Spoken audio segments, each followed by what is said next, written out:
Thank you, guys. Welcome to football weekly press conference. We're starting off two players for you. You got Cam Sturdifen, and we got Isaiah Freeman as well for you. Cam, you're not a Manchester guy, are you? Oh, yeah. Are you really? Okay, I was up in Richmond for 10 years before I got here, so the name rung a bell. Yes. Should I just get going, Dylan? You want me to start? Yeah, anybody can start. All right, cool. So, hey, guys, all your games so far have been nail biters, right? I mean, like even that first one that was a double-digit game was still like close in the fourth quarter.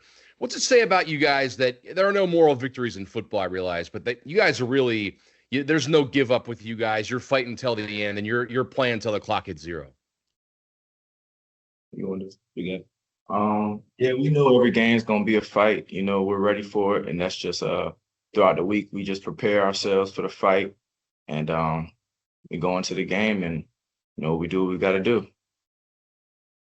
Is there any and I'll pose this to both you guys. When you lose a game like you did against A&T, is there a little bit of a extra hunger to get back out there and erase that and get on the winning side and totally wash away that last game?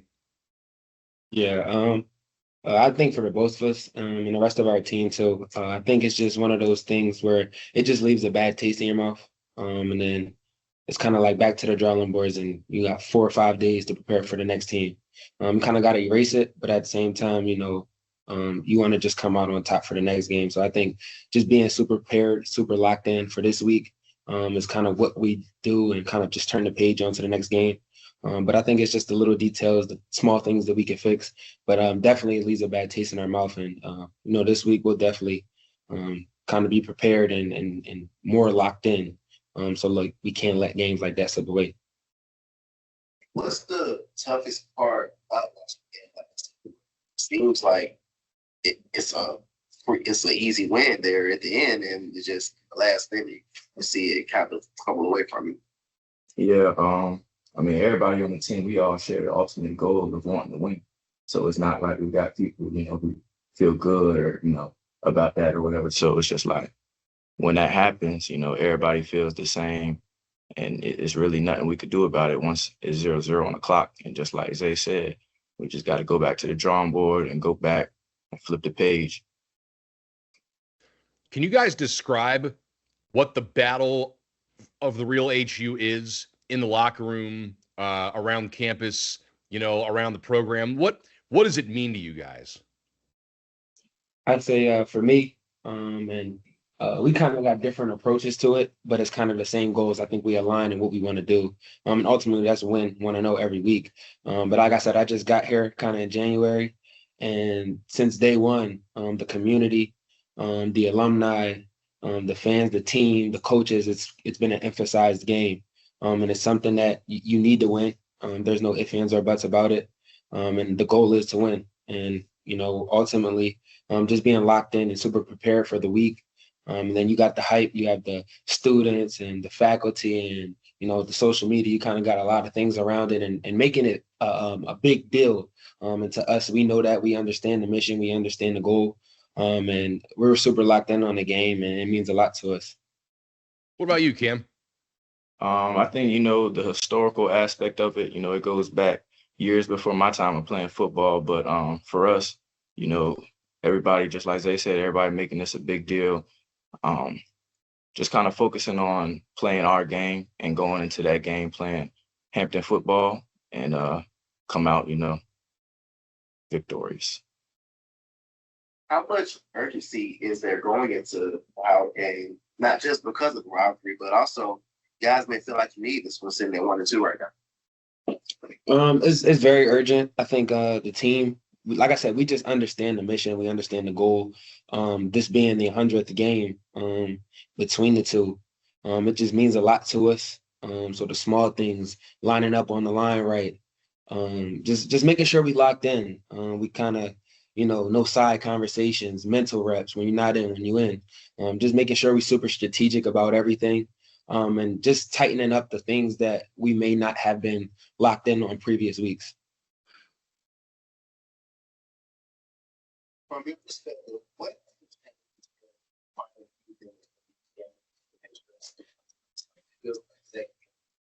sometime in the fourth quarter, there's a lapse in where you were previously in the game.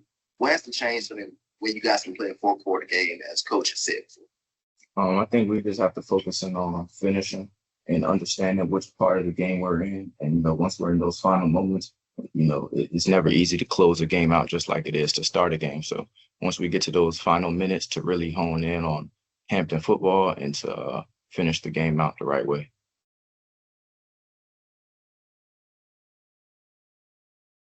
Yeah, you've been in these games before against Howard.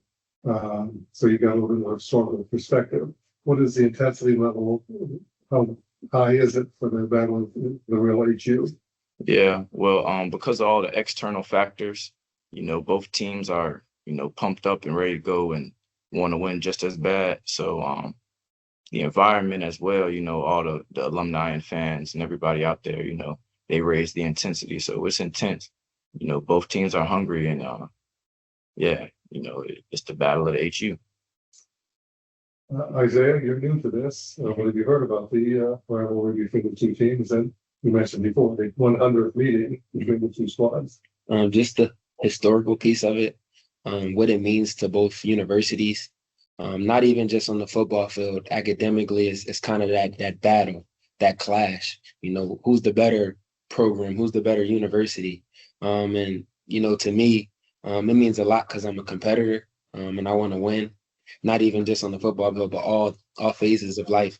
And so for me, this is fun, and I'm ready to play.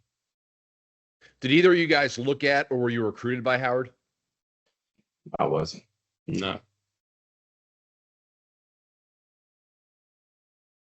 Good afternoon, gentlemen. Good afternoon. As an alumnus and former football player,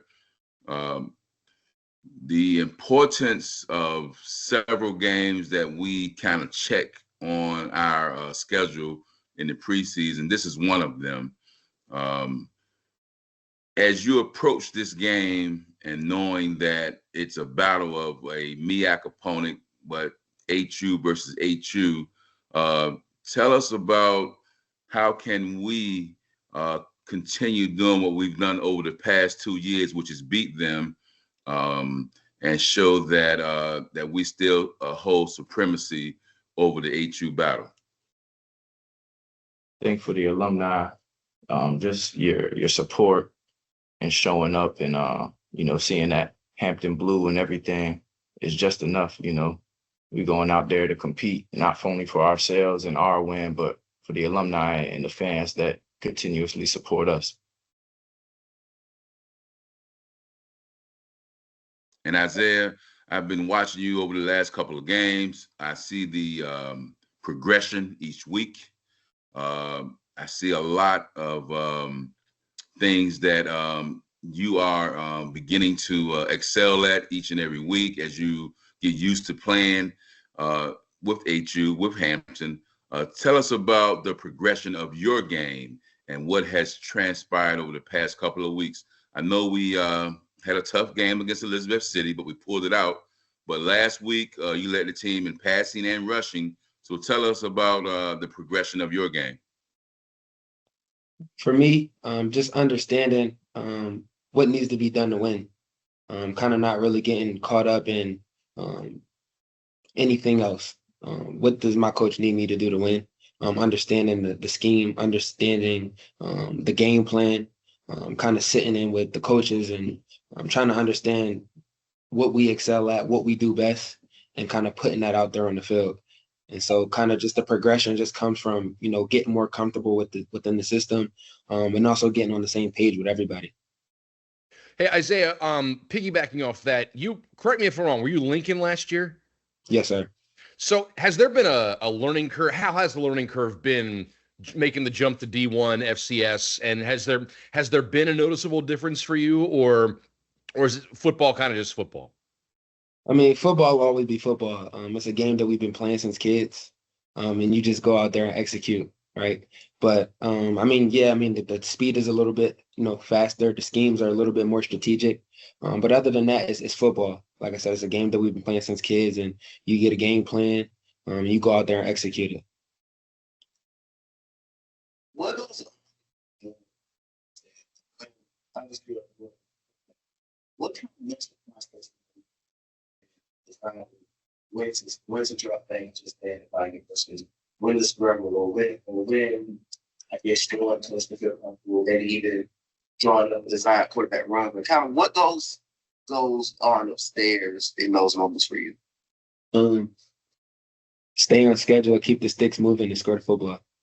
And I think that's just as simple as it gets. That's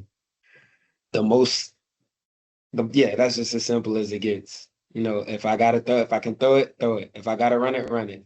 And kind of just understanding what the coaches want from me, and what our game plan is. All right. Any more questions, guys?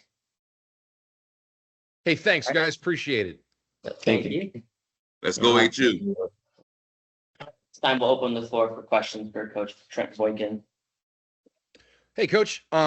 You've been part of this battle of real HU here for a few years now. Can you just kind of put into words for maybe people who are unfamiliar with it, what it means on campus, what it means in the locker room, what it means around the community? Everything. It's everything. This is the team up north. It's pride. It's better community, the better school, the better football program, the better athletic facility, the better everything. It's everything. This is one of those games where, the cliche, it's a big game because it's the next one. This is a big game. And that's the approach that we've always taken to it. That's what we believe in. It's something that we prepare for since last time we played them. There's always something that's in our practice schedule, something that's a little something on our practice script, just to remind that that this game is important all year round, just not on Saturday, but from the time that game is over to the time we play them again. That's our number one thing. So it sounds like you're okay with them kind of tapping into that emotion a little bit for this week. Of course. This is a game that's been played for 100 years. The alumni support is big in the area as well.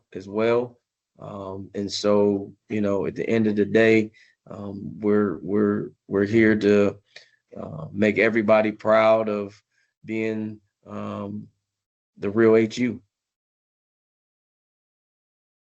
You guys control most of the impact. What do you feel like kept you finishing it off in the final? Just the small details. A game like that, you have to be able to win, those type of games. And as coaches, we have to find a way to rally. We got to find a way to put our guys in the best position. We've got to do our part to make sure that our guys are in the right place. The right calls are being made offensively, defensively. How we control the clock, manage the clock. So it's something that, as a coaching staff, you always going to look in those games. What can we do to have our guys better prepared? So if it's instead of punting the ball with 18 seconds left, you punt the ball with 6 seconds left. You run the ball 4 times in a row instead of maybe throwing one. You change your coverage up one time to give them a different look. So in games like that, you turn to your coaches, staff, and say, okay, how do we make sure we manage the game better next time around? Even your Jackson State game was close. The one that you guys lost by double digits, you were still right there. Is it a fine line between, for a coach, between hey, we're in all these and one or two plays can flip this thing, as opposed to, hey, there are no moral victories in football and the win is what matters. Yeah, the win is what matters. For us, the first game to be right there in the fourth quarter, you gotta find a way. You gotta blue vase it. Find a way to get it done. Scratch, claw, bite, steal, borrow, whatever it is. Find a way to get that done. And moral victories, maybe for the media and people on the outside can be fine, but in-house moral victories, at the end of the day, it still says a loss. And we want to be on the other side where it says the win.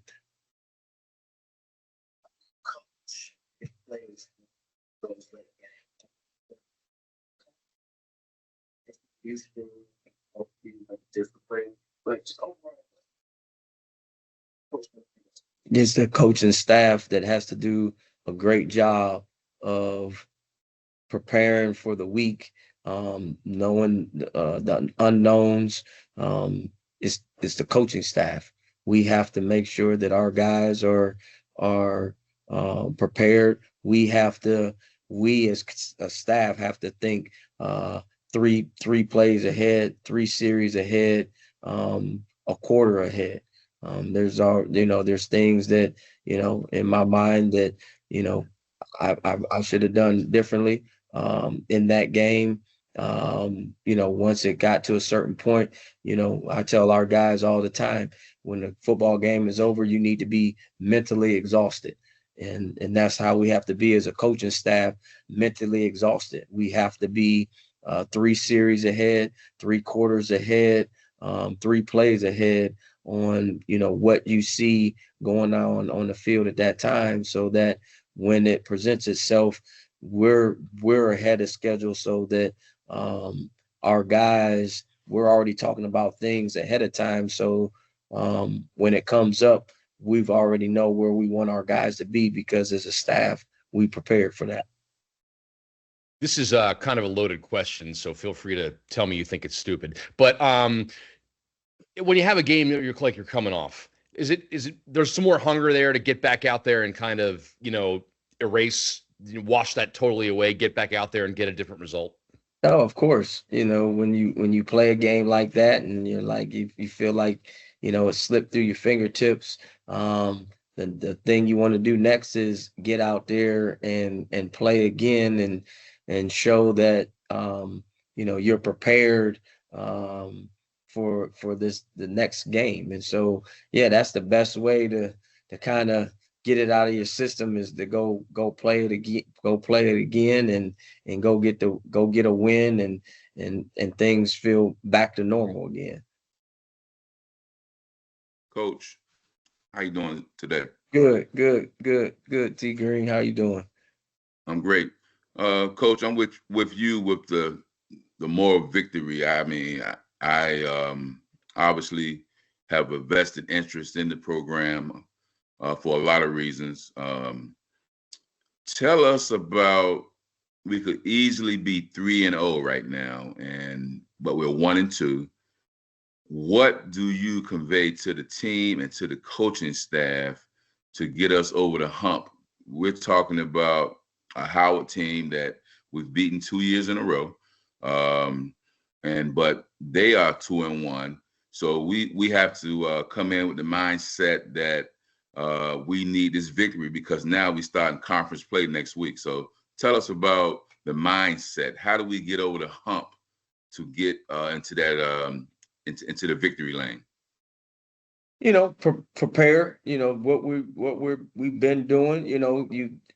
Being in the weight room, watching film, studying opponent, having great practices, pushing each other. We do some good on good stuff, offense, defense, and then just let's trust the process. The guy, tell each other the truth. The things we talk about is, tell each other the truth, expect the win. So you got to expect to win. You got to be able to tell each other, the truth. And then again, let's go have fun. Let's not put this thing and put a bunch of pressure. It's let's go have fun doing what you love to do.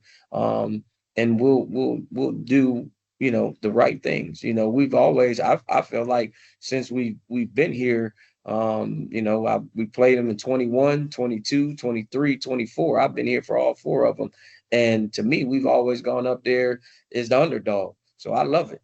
Keep us as the underdog every time we go up and play. We've been the underdogs all 4 years that I've been here playing. And so if that's what they want us to be, then we'll take that role, and great.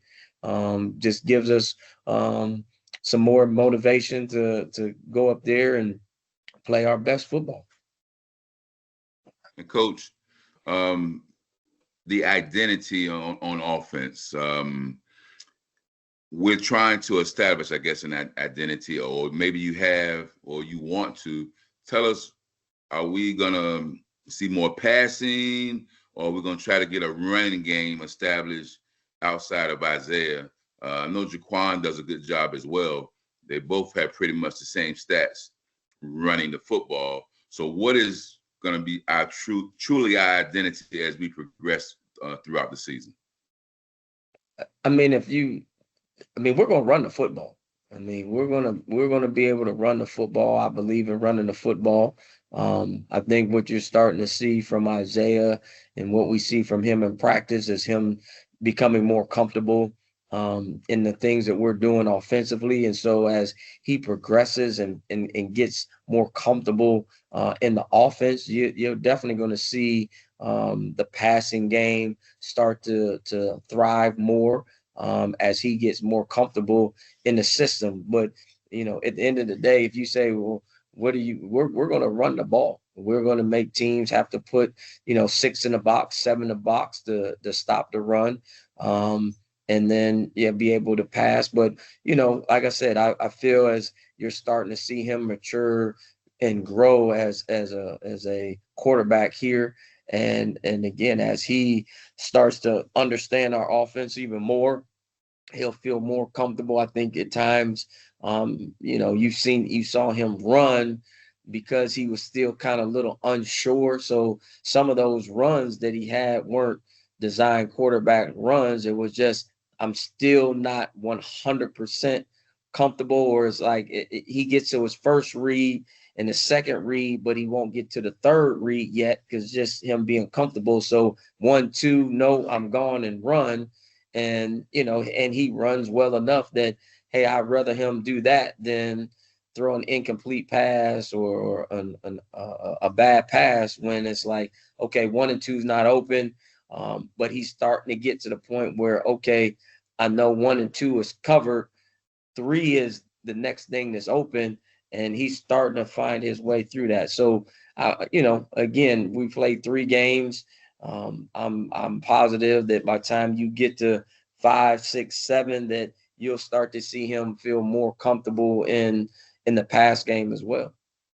Coach, can I piggyback off Mr. Green's question too about is any of that a learning curve from the D2 level to the D1 level? Isaiah was saying that, football's football and, you go out and play, but, there's that bigger, faster, stronger element to jumping up a classification. Does that have anything to do with what you're talking about?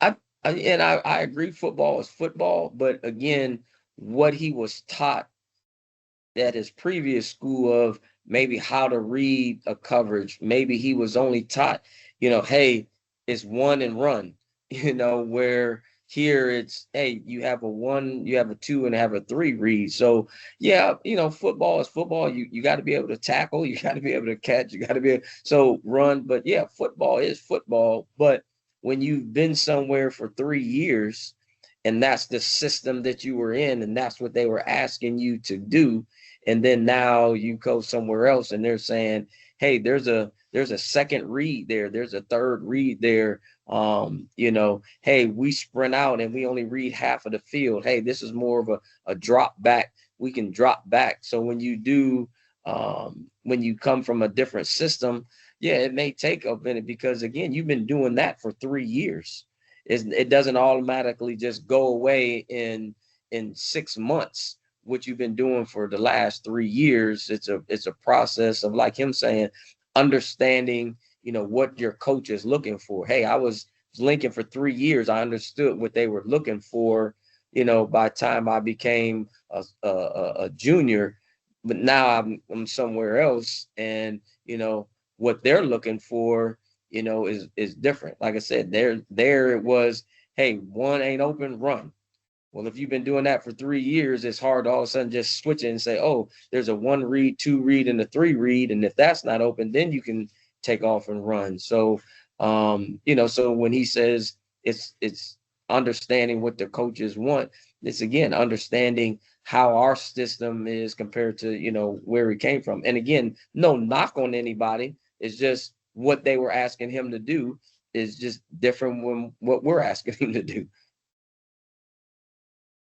I want to go back to talking about Steve's back.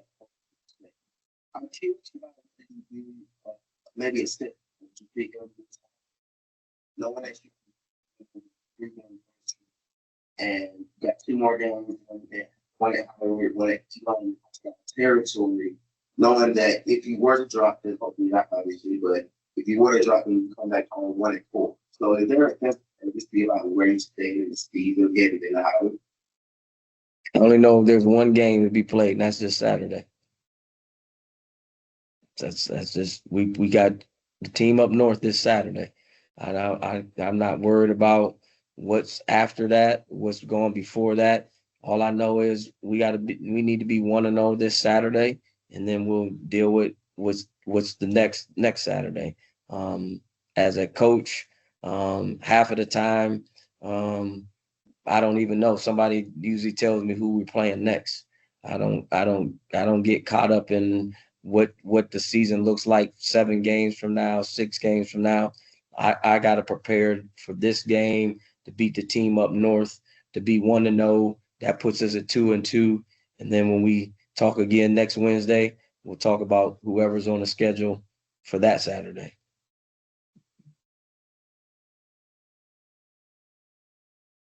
More questions? Hey, thanks, Coach. Really appreciate it. All right, Appreciate Coach. you, guys. See you All on right. Saturday. See you. Yes, sir. Yes, sir.